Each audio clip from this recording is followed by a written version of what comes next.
survival kanker payudara. Karena awalnya ada benjolan. Ibu sudah survival selama 4 tahun. Saya marah kenapa saya yang kena kanker ini. Perbuatan buruk apa yang saya lakukan? 25 kali sinar dan 8 kali kemo. Dokterku nggak berani jamin kalau saya kanker ini akan berkembang lagi atau tidak. Lebih 1 miliar ya, cover oleh asuransi ya. Mikirkan saya masih mempunyai anak. Dan anak saya masih kecil. Kalau kita bicara tentang kematian, kematian pasti akan terjadi. Dan kematian tidak hanya terjadi pada orang yang sakit. Maka nusuknya dua-dua. Karena ada penyakit, fisiknya down, mentalnya juga down. Sudah 4 tahun, tadi saya bincang-bincang dengan ibu, saya mendapatkan bahwasannya kualitas mental dari ibu ini.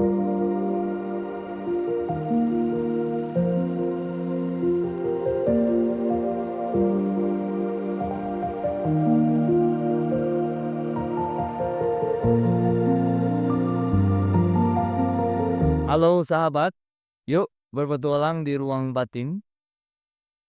Kali ini kita kedatangan seorang survival karsinoma mamae, survival kanker payudara. Kita akan bincang-bincang mengenai batin dan berbagai hal-hal yang berkaitan dengan kanker payudara. Selamat datang Bu, terima kasih atas waktu yang telah diluangkan, terima kasih atas kesediaannya untuk berbincang-bincang dengan Pak Cipto. Boleh Ibu memperkenalkan diri, Ibu berusia berapa tahun Bu? Nah, sekarang saya berusia 40 tahun. 40 tahun. Boleh saya tahu ketika pertama sekali didiagnosa kanker payudara itu di usia berapa?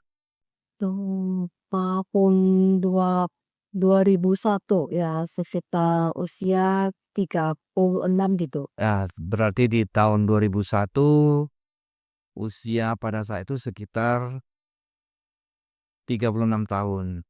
Apa yang membuat Ibu menjumpai dokter? Gejala apa yang Ibu rasakan? Karena awalnya ada benjolan. Nah, benjolan kecil, tapi awalnya karena saya takut, saya tidak diobati, tidak diobati, tapi saya carinya ke tradisional. Setelah 1 tahun ke tradisional, obat tradisional herbal gitulah ya. Ternyata nggak ada hasil, malahan makin berkembang, Membesar.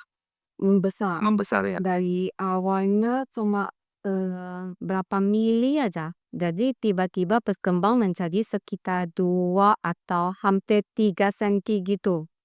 Dari sana mulai merasakan ada sakit gitu. Jadi saya pikir nih bukan solusinya kok dibiarkan gitu. Jadi ujung-ujungnya saya tetap cari dokter. Jadi pertama sekali Ibu merasakan benjolan itu mungkin hanya apakah dia sebesar butir kacang hijau seperti itu? Lebih dari itu, kacang kedelai. Oh. Seperti itu ya. Hanya seperti kacang hijau ya. Berarti kecil ya. Kemudian berkembang menjadi 2 cm. Itu dalam waktu 1 tahun. Dalam 1 tahun. 1 tahun ketika itu masih menggunakan Obat herbal. obat herbal. Iya. Karena takut akan kedokteran gitu ya kan. Dia tuh mau nggak mau ya cari dokter karena dokter harus biopsi. Setelah biopsi barusan menunjukkan hasilnya saya terkena kanker. Itu dari biopsi dan mendapatkan keputusan bahwa itu adalah kanker itu berapa hari? Biopsi sekitar 1 atau 2 hari. 1 atau 2 hari. Saat ini usia Ibu berapa tahun? 40. 40 tahun. Berarti pada saat Ibu didiagnosa itu berusia 36. Saat ini Ibu berusia 40 tahun. Berarti Ibu sudah survival selama 4 tahun. Nah, ini sekarang saya mau dibilang proses penyembuhan. Proses penyembuhan ya. Proses penyembuhan, tapi dalam keadaan kanker tidak berkembang, stabil seperti itu Bu ya? Iya. Ya, karena dokter pun nggak berani jamin kalau hasilnya akan berkembang lagi atau tidak. Semua tergantung dengan kita. Dengan pola pikir kita, dengan cara hidup kita. pola pikir, kemudian mungkin pola pikir itu berhubungan dengan stres ya, pola makan, pola hidup seperti itu. Pola hidup. Baik Ibu, ketika Ibu dibiopsi, pada saat Ibu dibiopsi itu, apakah ada kecemasan? Awalnya ya pasti ada, namanya kita juga nih manusia ya, pastinya ada merasa khawatir gitu.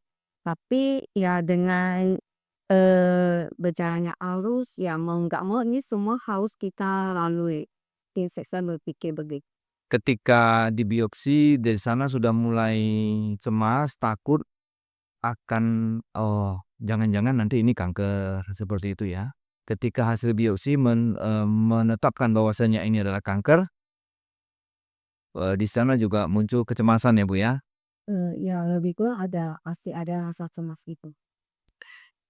Apakah selain cemas, Ibu atau cemas atau khawatir, Ibu pernah marah? Marah terhadap situasi yang Ibu rasakan saat itu? Kenapa? Misalnya contohnya, saya marah kenapa saya yang kena kanker ini, ada nggak perasaan seperti itu?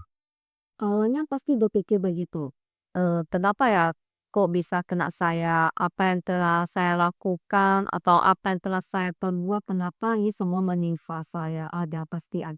Berarti pada saat, didiagnosa, divonis itu adalah kanker payudara, Ibu ini merasa juga ada marah, ada pertanyaan, "Mengapa saya? Mengapa saya yang kena?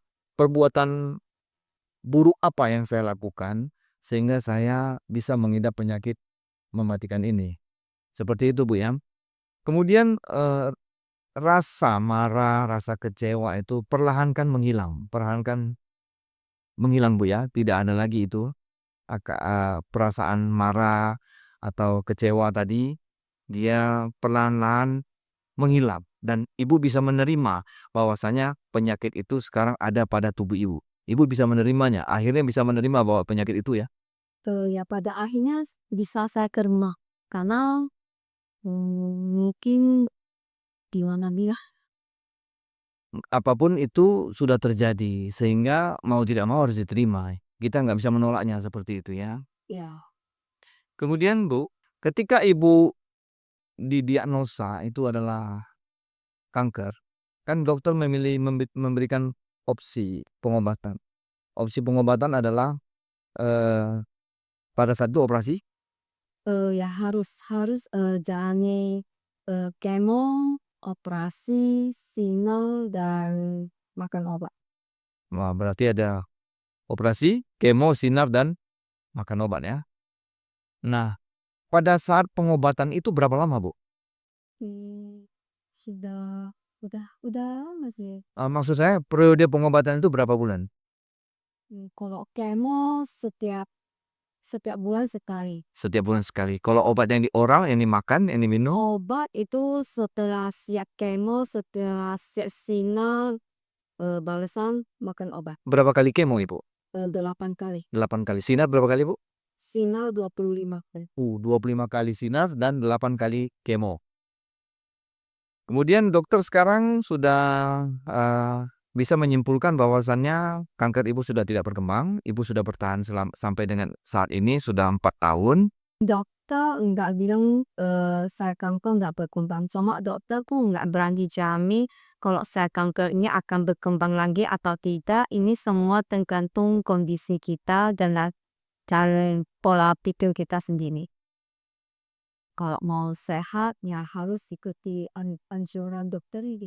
Itu kira-kira anjuran dokter supaya bisa mempertahankan kondisi yang saat ini, yang dalam keadaan, tenang seperti itu, bisa bertahan sampai dengan saat ini, dokter menasihati apa? Pola makan apa yang dihindari?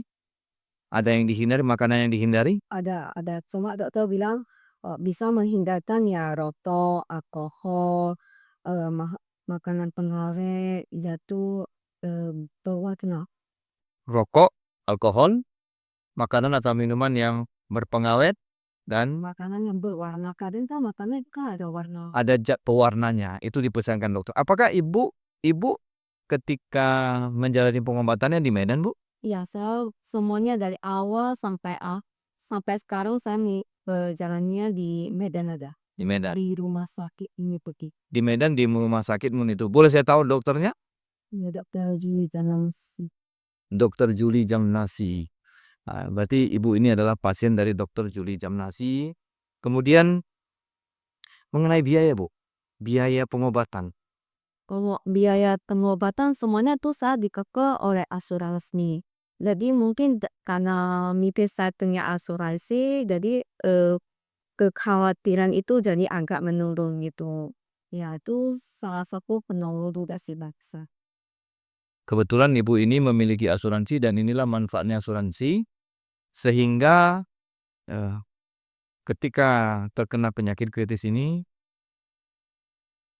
biaya-biaya pengobatan di-cover oleh asuransi. Kira-kira berapa yang di-cover oleh asuransi itu? Kira-kira biayanya sudah mencapai 1 miliar? Lebih kurang ada. Lebih kurang ada 1 miliar. Lebih 1 miliar ya yang sudah di-cover oleh asuransi ya. Baik Bu, ketika Ibu melakukan check up atau pengobatan kan ada kontrol ya, setiap beberapa bulan sekali ada kontrol, kemudian ada check up kembali. eh, Ibu mungkin melihat kondisi pasien-pasien kanker baru di rumah sakit. Ada sih. Nah, bagaimana apa yang Ibu lihat dengan mereka? Apakah Ibu melihat mereka ada yang down, ada yang tidak bisa menerima, atau menurut Ibu kondisi-kondisi mereka, pasien-pasien kanker yang ada di rumah sakit? Oh, eh, saya lihat ada yang sebagian yang tidak memiliki semangat gitu. Mungkin gimana bilang ya, mungkin setiap orang itu pola pikirnya berbeda. Cara pandangnya mungkin berbeda. Saya anjurkan ya kalau bisa kita tetap semangat lawan penyakit ini. Karena siapapun bakalan pasti akan ngalami sakit, tua. Mati. Berarti ini sudah Karena ini kita nggak bisa menghindari kan. tergantung dia cepat atau lambat datangnya Bu ya. Penyakit itu pasti datang. Kenapa penyakit bisa datang ke kita? Karena kita memiliki tubuh ya Bu ya. Benar ya Bu ya. Kalau kita tidak memiliki jasmani maka penyakit tidak akan datang. Tapi karena kita memiliki tubuh maka penyakit akan datang, kita akan tua, kita akan sakit dan kita akan mati. Sampai saat ini, sampai dengan sekarang belum ada satu orang pun yang bisa terbebas dari tua, sakit dan kematian. Di tengah Ibu menderita penyakit ini, apakah ada hal-hal yang membuat Ibu mendapatkan harapan? Misalnya meskipun Ibu dalam keadaan yang katakanlah sedikit tertekan karena pengobatan, karena penyakit ini, apakah semangat Ibu untuk berjuang untuk menjalani pengobatan ini, apakah ada dipengaruhi oleh yang lain? Misalnya ada semangat, saya harus berhasil menjalani pengobatan ini karena saya masih memiliki tanggung jawab terhadap anak-anak saya. Apakah ada seperti itu? Ya, awalnya pasti setiap orang yang mengalami penyakit ini awalnya pasti down. Tapi dengan seiringnya waktu saya jadilah terpikir saya harus semangat, saya tidak boleh terbawa arus dengan kondisi ini. Jadi saya harus lawan karena saya memikirkan saya masih mempunyai anak dan anak saya masih kecil. Jadi saya harus berjuang melewati semua cobaan ini gitu. Ibu selama menjalani pengobatan sejak didiagnosa sampai dengan saat ini sudah bertahan 4 tahun. Ada nggak pengalaman-pengalaman yang bisa Ibu sharing? Pengalaman-pengalaman yang membuat katakanlah pada saat itu Ibu sedang dalam kondisi mentalnya sedang down, katakan sedang down. Kemudian Ibu bangkit secara emosi, secara mental. Apakah ada pengalaman-pengalaman seperti itu? Misalnya pengalaman melihat, oh anak-anak saya tumbuh dengan sehat, anak-anak saya tumbuh dengan ceria, saya melihat mereka menjadikan saya semangat untuk menjalani pengobatan. Dan yang sampai dengan saat ini pengobatan itu berhasil. Apakah ada seperti itu Bu, pengalaman-pengalaman seperti itu?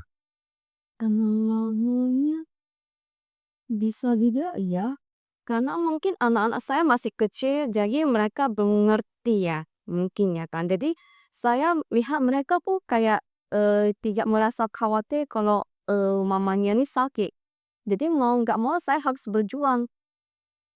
Tapi saya lebih bersyukur anak saya merasakan begitu daripada anak saya ikut saya merasakan sedih, saya tidak mau. Artinya ibu itu berupaya supaya anak-anak tidak mengetahui atau tidak merasakan bagaimana, eee, penderitaan batin karena penyakit ibu.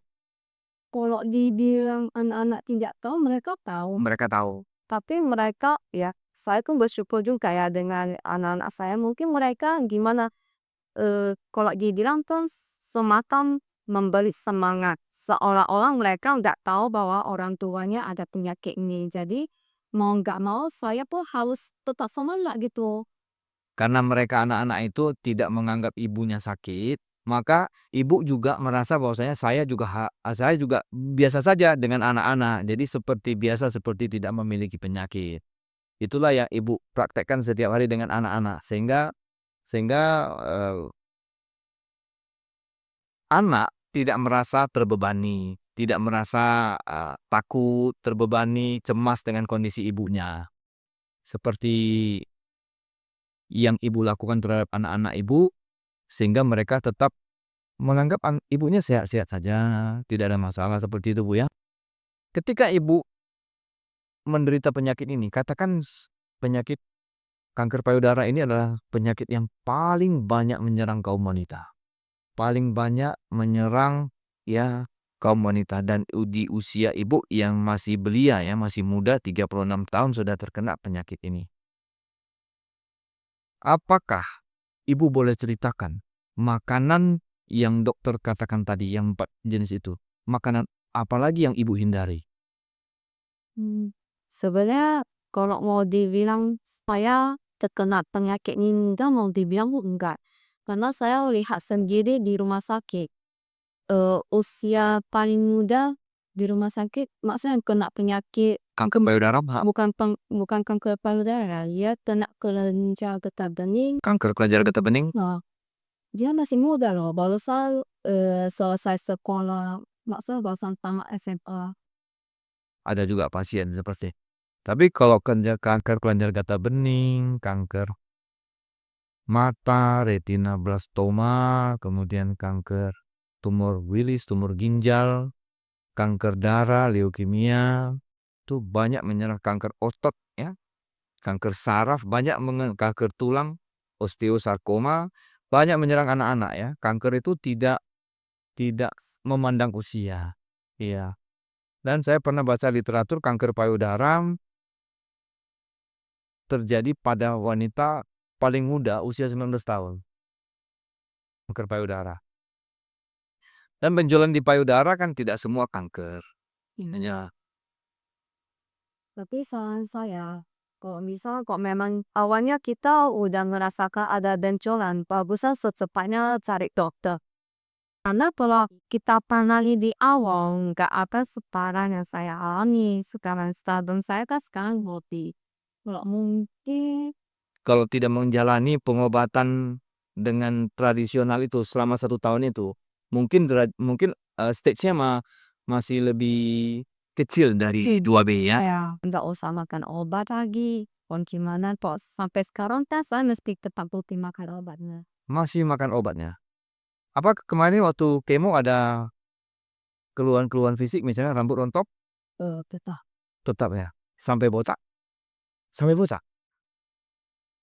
Apakah ibu ketika mengalami hal-hal seperti ini, adakah orang yang memberikan semangat kepada ibu, yang ibu andalkan ketika ibu sedang dalam tanda kutip mengalami proses pengobatan dan proses penerimaan penyakit ini? Ada yang ibu andalkan atau ibu memotivasi diri sendiri?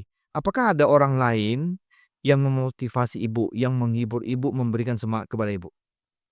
Yang tadi saya bilang anak-anak saya ada, nah terutama anak-anak saya aja.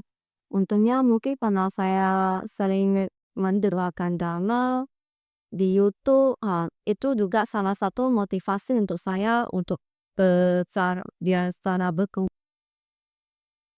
cara berpikir saya ke depan gitu ya. Ibu, berarti ibu seorang Buddhis ya, beragama Buddha ya. Beragama Buddha, kemudian ibu sering mendengarkan ceramah Dhamma agama Buddha di YouTube. Kemudian dari hasil dari yang ibu dengar itu membuat batin ibu tenang, bisa memahami kehidupan, bisa memahami bagaimana penyakit ini muncul. Seperti itu Bu ya. Dan bisa menerima, intinya kan hanya satu saja, bisa menerima penyakit itu. Meskipun penyakit itu, katakanlah penyakit itu adalah mematikan, tapi ibu bisa menerimanya. Ibu tidak menolaknya, kemudian ibu bisa bersahabat dengan penyakit itu. Ibu kan sekarang memiliki penyakit itu. Apakah ada sebuah perasaan di batin ibu yang mengatakan bahwasannya, saya berdamai saja. Saya bersahabat saja dengan penyakit ini. Ada perasaan seperti itu?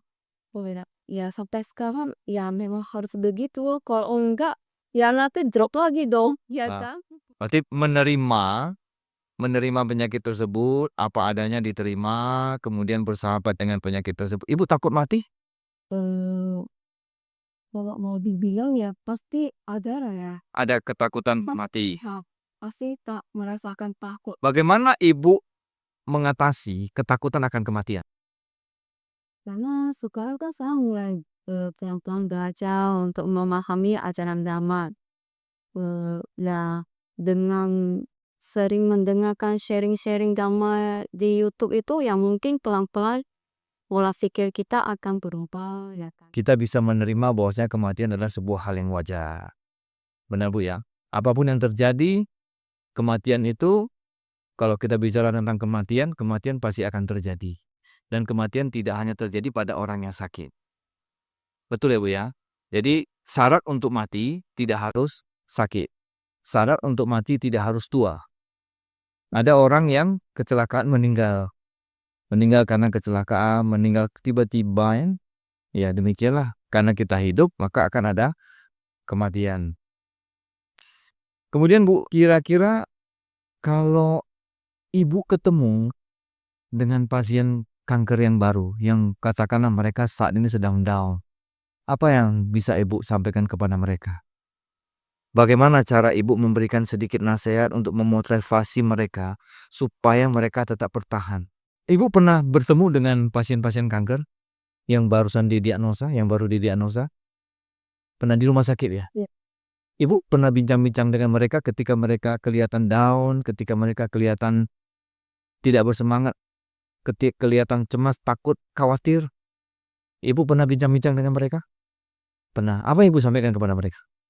Jadi semua orang pasti akan mengalami penyakit, ya kan? Mana ada orang yang sehat-sehat terus. Ya tergantung pola pikir kita, gimana cara pandangnya. Kalau orang selalu tidak sakit, ya semangat gitu masuk saya gitu. Jadi anggap aja itu penyakitnya itu biasa-biasa sajalah. Seperti itu. Bagi saya sih sekarang saya harus berpikir begitu ya kalau memang kena penyakit ya udah jalani aja, jangan disedih, menderita kayak gitu kayaknya Jangan terlalu dipikirkan. jangan dipikirkan nanti itu sakit. Jadi kalau misal ini dari ibu ini sebuah inspirasi, kalau misalnya kita terkena penyakit ya terima saja penyakitnya. Kemudian berobatlah maksimal. Melakukan pengobatan maksimal, kemudian hasilnya ya apapun hasilnya diterima. Karena banyak hal yang kita harapkan belum tentu bisa terjadi. Seperti itu Bu ya. Iya betul. Kemudian Bu, batin ibu. Sekarang kita bicara sedikit masuk ke dalam batin Bu ya. Batin ibu ketika mengalami proses diagnosa bahwasanya ibu terkena kanker ini. Ibu sempat mengalami tidak bisa tidur?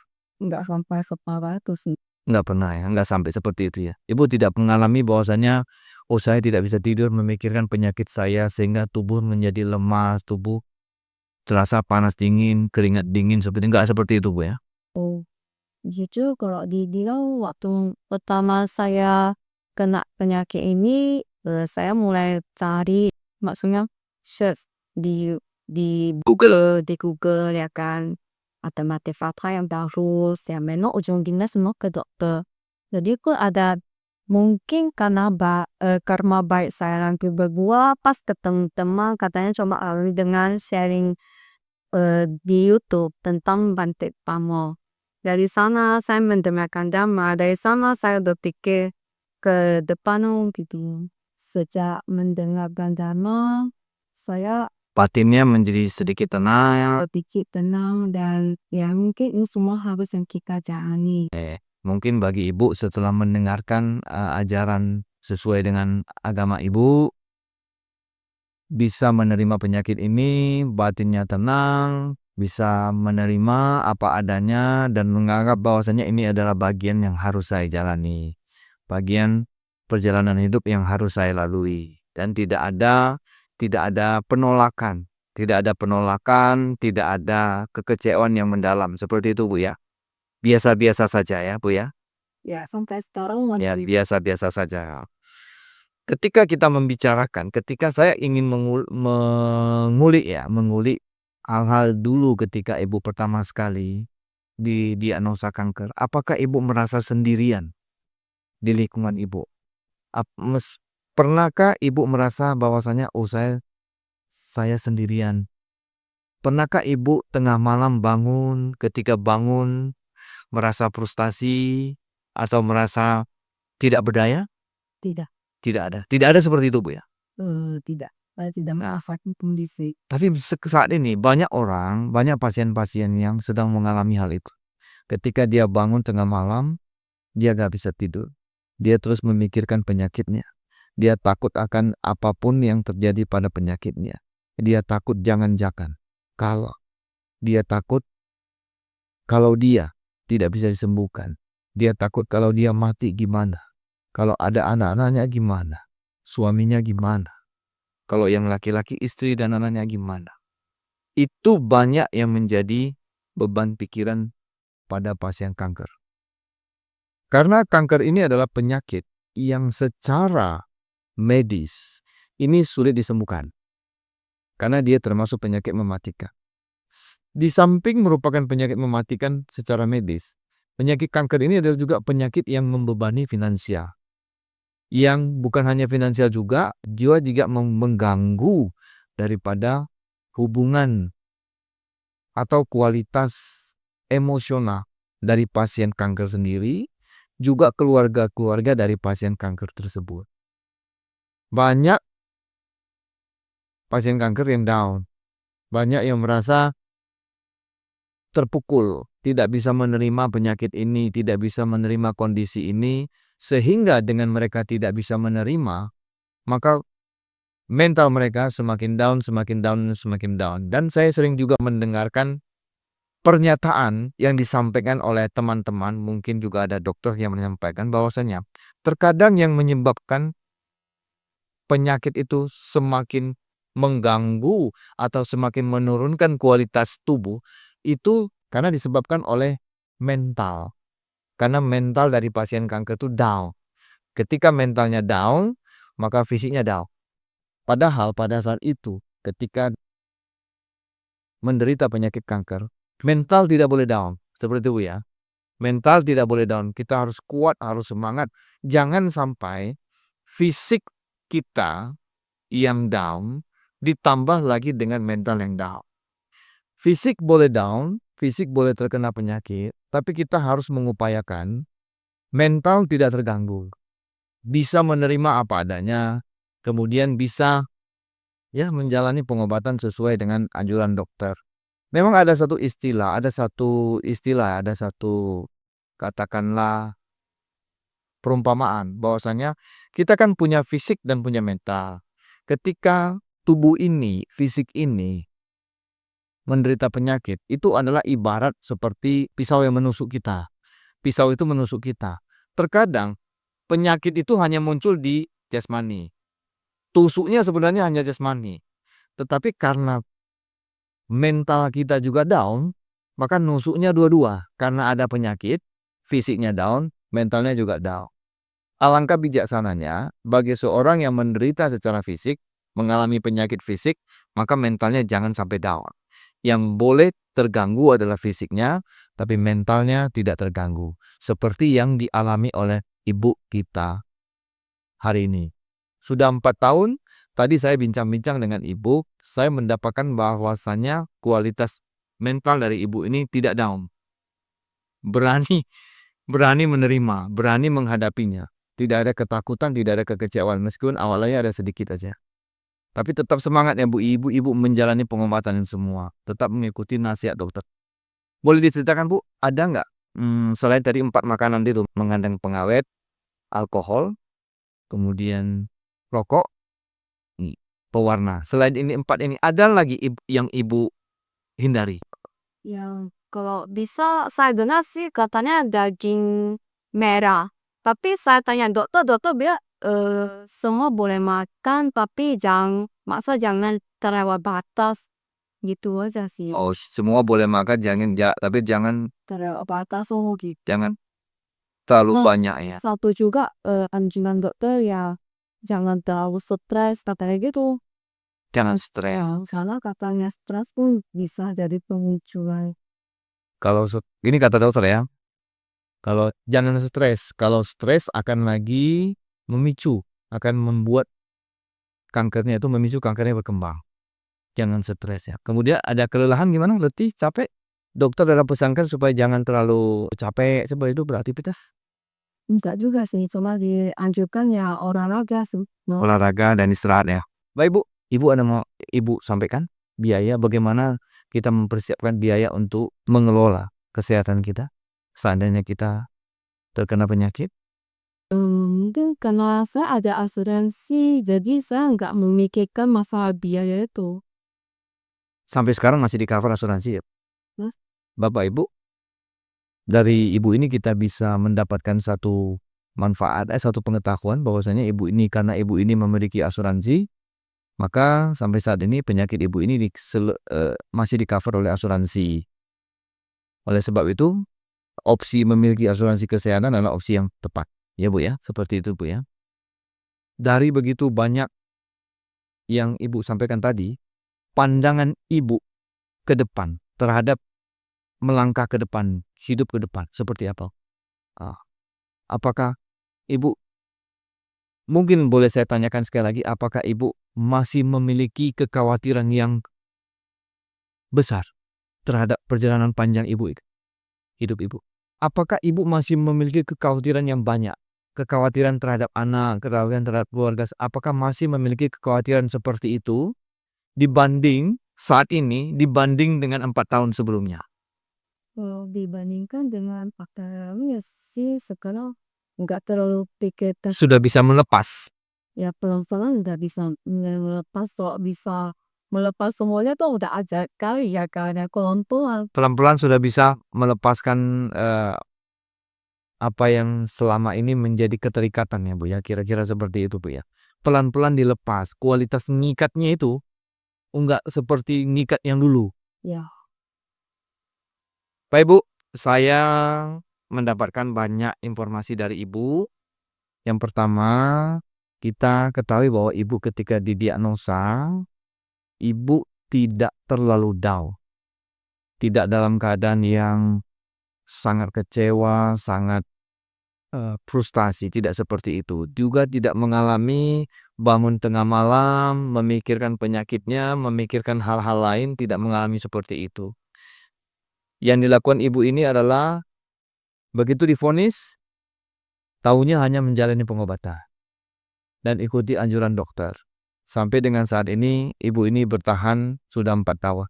Didiagnosa di tahun 2021, sampai sekarang sudah 2025, 4 tahun sudah istilahnya mengalami masa kanker itu sudah tidak terpantau lagi ya, seperti itu ya Bu ya? Kadang tuh orang heran kalau lihat saya ke rumah sakit ambil obat, orang tanya, "Kamu sakit?" Kemudian ya sakit. "Sakit apa?" "Ya sakit mama ya, tapi kok penampilan kamu kok nggak kayak orang orang yang sakit gitu ya?" Aku bilang, "Ya ini hidup, ya kita harus jalani, ya kita harus berdamai dengan dia. Kalau lu menolak, ya akan terasa sengsara, menderita ya. Mau nggak mau tetap saya terima ini apa adanya dan tetap semangat." Bagi saya sih gitu ya. Bagi Ibu ini, terima apa adanya dan tetap semangat menjalani kehidupan. Ya, mungkin sebagian orang tidak bisa menerima kenyataan ini, mungkin mereka belum mengenal dhamma, Pak. Menurut saya ya, karena menurut saya dhamma ini penting ya buat kita. Dia bisa gimana? Cara pandangnya, terutama cara pandangnya tuh Akan berubah. berubah. Ibu sempat mengalami penurunan berat badan? Hmm, enggak begitu juga ya, enggak begitu stabil. Stabil juga ya? Ya, baik. Bapak Ibu, demikianlah bincang-bincang kita dengan Ibu yang pada kesempatan kali ini bersedia untuk sharing pengalaman beliau mengenai kanker payudara ketika beliau mengidap penyakit ini. Dan salah satu penyakit yang mematikan ini. Dan beliau sudah bertahan sampai 4 tahun, sampai sekarang kita doakan tetap seperti itu. Dan Bapak Ibu,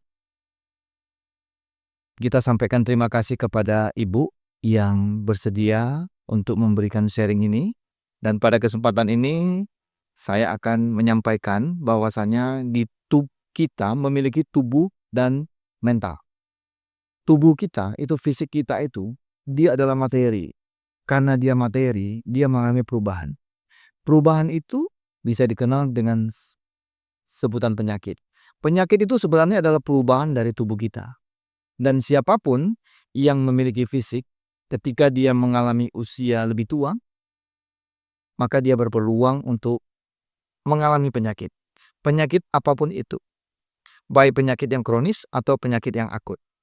Dan ketika penyakit sudah datang, kita tidak bisa apa-apa selain hanya menerimanya. Ketika kita menerima penyakit itu, terimalah dengan penuh kesadaran bahwa penyakit itu adalah suatu fenomena yang, katakanlah, suatu fenomena yang normal. Karena adanya tubuh jasmani kita. Penyakit yang ada di tubuh kita, itu sebenarnya hanya mengganggu fungsi tubuh kita. Tetapi karena ketakutan dan kecemasan, kekhawatiran yang mengalami penyakit, yang sedang mengidap penyakit, maka penyakit tersebut mengganggu batinnya, mengganggu mental. Seharusnya penyakit itu hanya menusuk tubuh, bukan menusuk mental, bukan menusuk batin. Seharusnya penyakit itu hanya mempengaruhi tubuh, dia tidak mempengaruhi batin. Oleh sebab itu Bapak Ibu, dimanapun Bapak Ibu berada, ketika tubuh kita mengidap penyakit, kita harus membuat penyakit itu hanya mempengaruhi tubuh, tidak mempengaruhi batin. Dari pengalaman yang di-sharing oleh Ibu tadi, bagi perempuan, jika menemukan benjolan yang ada di payudara, jangan tunggu. Segerakan cek kepada dokter. Kita tidak tahu apakah benjolan itu kanker atau bukan. Dan jangan takut. Dari 5 benjolan yang ada di payudara, hanya 1 benjolan saja yang disebabkan oleh kanker. Banyak benjolan-benjolan lain ternyata bukan bersifat kanker. Misalnya fibroadenoma dan kista. Dan banyak remaja-remaja putri bahkan berusia 16, 17, 18 tahun sudah mengalami benjolan di payudara yang disebut dengan fibroadenoma, benjolan jinak. Demikian Bapak Ibu, tetap perhatikan tubuh dan tetap sehatkan batin, sehatkan mental.